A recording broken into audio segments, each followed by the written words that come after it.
없었더라. 그러면 하나님이 아사 왕이 어떻게 행동하고 하나님이 어떻게 보셨는지에 대한 이 내용이 오늘 우리에게 증명해 주고 있지 않겠습니까? 자, 그래서 오늘 조금 간략간략하게 설명을 한번 더 드리려고 합니다. 우리 지난번에 찾아보았던 내용인데, 자, 먼저 14장 2절 말씀을 한번 봅니다. 14장 2절, 아사가 그의 하나님 여호와 보시기에 뭐와 선과 정의를 행하고, 선과 정의를 행했다고 하는 것은 무슨 재판이 있을 때 뇌물을 갖다 주고 뭐 권력에 의해서 휘둘리지 아니하고 나라의 정치적으로 경제적으로 모두가 반듯하게 정의롭게 물이 잘 흘러가는 시냇 물이 흘러가듯이 여러분 그렇게 나라가 잘 됐어요. 그 다음 두 번째 뭐 하니까 우상을 척결했어요. 3절 말씀에 우상을 척결함으로써 이들에게 찾아온 것이 뭐냐 하니까 하나님을 찾고, 그리고 율법이 하나님의 말씀이 이야기하는 것을 왕으로서 명령했습니다. 4절에 명령을 행하게 하고, 그리고 우상들을 막 척결하고 하니까 하나님이 그 나라에 뭘 주셨느냐 하니까 5절에 평안함을 주셨어요. 그리고 6절에는 누가 이 평안을 줬느냐? 여호와께서 아사에게 평안을 주심으로써 그 땅에 여러 해 동안 전쟁이 없었다. 그래서 전쟁이 없는 동안에 나라가 그냥 먹고 배부르고 이렇게 사는 것이 아니라 우리는 더 견고한 성읍을 만들자. 그래서 무너지게 만든 것은 우상을 무너지게 만들고 거기에 나라를 이제 다시 하나님의 나라로 세우는 거예요. 이게 아사 왕이 종교 개혁을 한 이유 중에 하나입니다. 자, 이제 아사 왕이 종교 개혁을 계속해서 시작하는데 제일 어려운 일이 무엇이냐 하니까 이 주변에 있는 나라들이 침공하면 누구나 다 힘들어 하잖아요. 그런데도 불구하고 하나님이 아사 왕이 있는 동안에는 전쟁이 일어나지 않게 했어요. 그래서 계속해서 이제 하나님의 백성들이 하나님을 찾게 만드는 거예요. 자, 이 12절에 보다 15장 12절에 또 마음을 다하고 목숨을 다하여 조상들의 하나님 여호와를 찾기에 뭐 했더라? 언약, 약속을 한 거예요. 그러니까 어떻게 약속을 했느냐 하니까 14절에 보니까 이렇게 약속을 합니다. 무리가 큰 소리로 외치며 피리와 나팔을 불어 누구께 맹세하고? 여호와께 맹세하고. 왕 앞에 맹세하는 게 아니에요. 어떤 재판관들 앞에 맹세하는 것이 아니고 온 백성들이 나팔 불고 수금을 타고 그리고 피리를 불고 잔치를 하면서 우리로 말하면 두 손을 높이 들고 하나님이여 우리는 하나님의 명령에 순종하겠으며 하나님의 말씀에 절대 순종하겠습니다. 이것을 맹세하는 거예요. 여러분 이 맹세를 하는데 이 맹세를 올바르게 하지 않는 사람들을 어떻게 하느냐 하니까 여러분 13절에 15장 13절에 보세요. 이스라엘 하나님 여호와를 찾지 아니하는 자는 대소 남녀를 막론하고 뭐 한다 그랬어요? 죽이는 것이 마땅하니라. 그러니까 하나님 이외에 어떤 것을 섬기고 그러면 죽여버려요. 제가 그 전에 한번 이야기를 했던 기억이 나는데 이 쉐마라고 하는 이 하나님의 말씀을 가르치고 있는 현 목사님이 계세요. 이분은 이제 미국에서 공부해서 우리나라에 이 하나님의 율법을 가르치고 백성들을 하나님의 말씀대로 열심히 가르치는 이분인데 하루는 미국에 있다니까 어떤 부모님이 자기에게 찾아오더래요. 목사님, 나는 내 아이를 아무리 키우려고 해도 잘 안 된다. 그래 목사님이 한번 이 아이를 좀 잘 다일러서 좀 말 좀 듣게 해달라고. 자기 엄마의 말도 안 듣는데 목사의 말을 듣겠습니까? 그러면서 그래도 한번 데리고 오십시오. 그래서 이제 엄마가 자기 아들을 데리고 온 거예요. 그래서 밥을 맛있게 먹고 아이의 마음을 이렇게 오픈하게 하게 하고 난 다음에 야, 사람이 잘 살다가 말을 잘 듣지 않으면 어떻게 하는지 알지? 알죠? 어떻게? 죽여. 야, 니도 엄마의 말 잘 안 들으면 죽여. 하나님의 말씀 안 들으면 그냥 죽어. 막 이러니까 이 아가 막 갑자기 확 겁을 내면서 그 다음부터는 절대로 엄마 말에 불순종하지 않더래요. 죽인다는 말이 무서운 거예요. 그렇잖아요.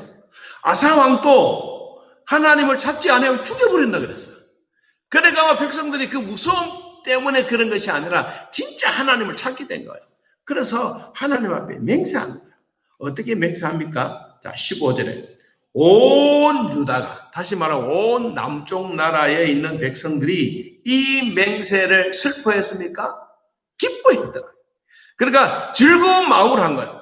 하나님, 이제는 우리가 하나님의 말씀에 순종하겠고 하나님이 우리에게 어떤 말씀을 하시더라도 우리는 우상 만드는 것을 절대로 금하겠습니다. 이 마음을 가지고 기뻐했어요. 그리고 무리가 마음을 다하여 맹세하고 뜻을 다하여 여호와를 찾았다라고 하는 이 표현이 있는데, 이 말씀이 다시 한번 직역을 하면 이렇습니다. 온 마음으로 맹세하고, 온 마음을 다하여 맹세하고, 그 다음에 뜻을 다하여라고 했는데, 하나님 앞에 온 뜻을 다해서 하나님을 찾고, 그러면 하나님이 뭐 해주시느냐? 하나님이 그들을 만나주시고 그들에게 온 동서사방에 하나님이 주시는 평안이 있게 하겠다.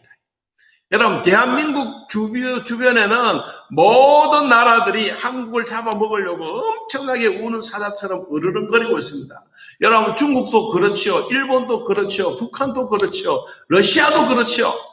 여러분, 우리나라 정말로 보면 이 지역상은 보면 진짜 어려운 거예요.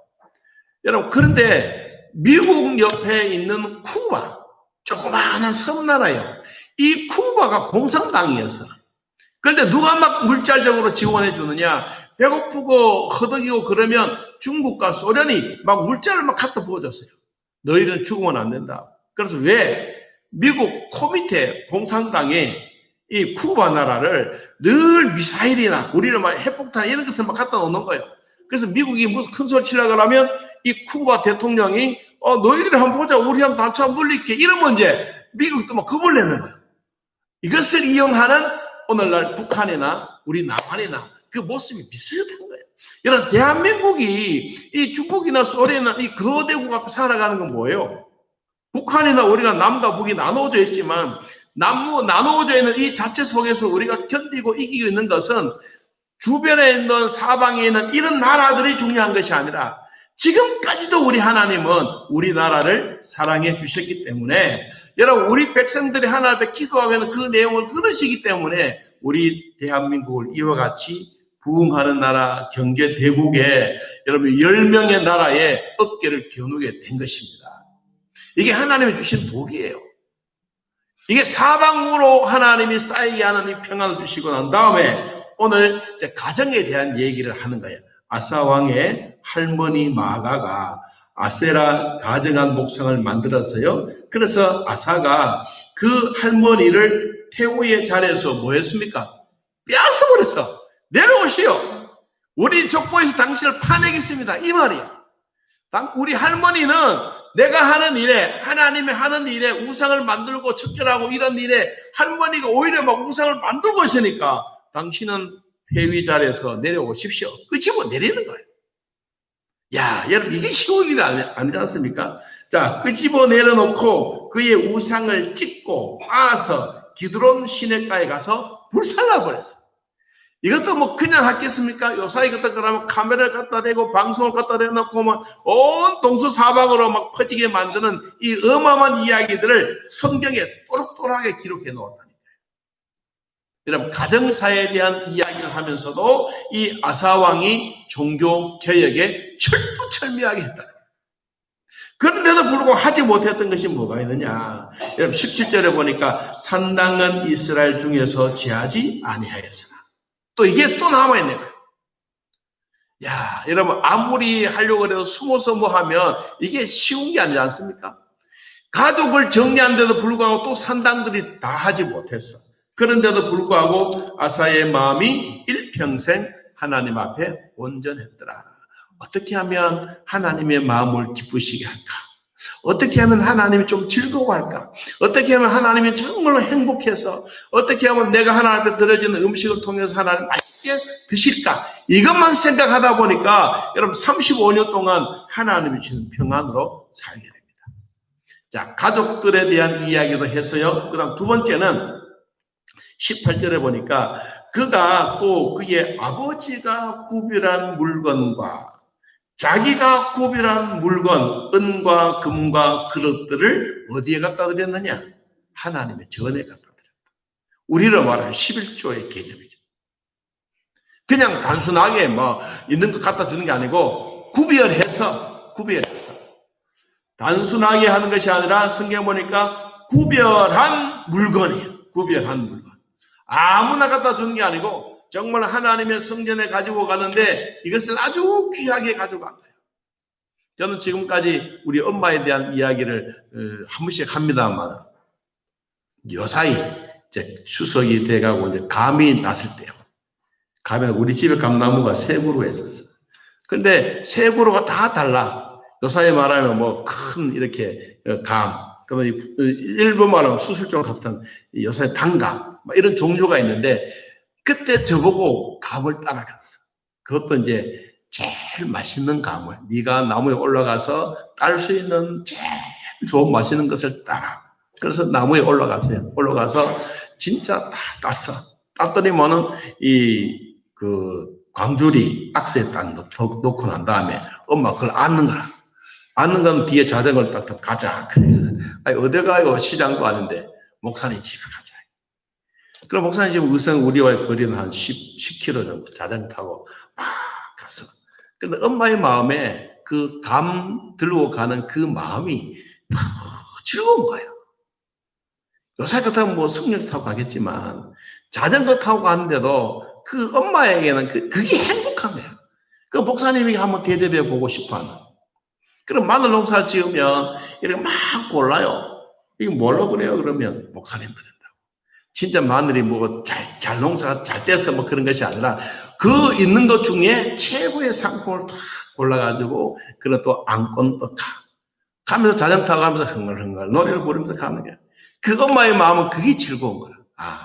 오늘 아사왕도 하나님 앞에 우상 척결을 하고 이것하고 저것하고 하면서 늘 마음에 하나님에 대한 고마운 마음이 가슴에 확 드니까 늘 마음에 뭐가 나오겠어요?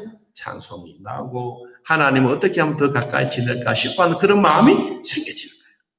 자, 오늘 말씀을 정리합니다. 자, 구별되게 드리는 물건을 통해서 하나님이 이것을 받으신 거예요. 받으시고 난 다음 뭐 했느냐? 이때부터라고 하는 단어가 나와요. 이때부터. 뭐 했습니까? 우상을 가족들의 할머니가 우상을 가지고 만들고 있는 것을 빼앗아 버리고 그리고 왕위까지도 빼앗아 버렸던 이것. 두 번째는 그 구별해서 하나님 앞에 물건을 드리면서 드리는 것을 통해서 다 하고 나니까 마음에 평안해야 됐어요. 그래서 성경이 뭐라고 표현해? 이때부터. 그러니 아사왕이 드리고 난 다음에 마음이 너무 기뻐서 여러분 헌금할 때도 우리가 마음에 기쁠 때 드리는가 하고 이건 너무 아깝다. 이거 드리면 되겠나? 이런 마음하고 천차이. 드려놓고도 참 괜히 드렸다. 이런 마음하고 잘 드렸다. 이 마음은 천차입니다. 오늘 이 아사왕이 구별해서 은과 금과 그릇들을 하나님의 성전에 다 갖다 놓고 진짜 마음에 즐거움이 가득한 거예요. 그러니까 하나님이 뭐예요? 이때부터 35년 동안 20년의 세월이 또 전쟁 없이 나라가 평안하게 해줘. 자, 우리가 평안하게 할 수 있는 방법은 첫째, 영적으로 보면 영의 생각을 가지면 생명과 평안이 있고, 두 번째는 우상을 척결하고, 세 번째는 구별되게 하나님을 드리는. 이게 오늘 아사왕이 하나님부터 받았던 말씀입니다.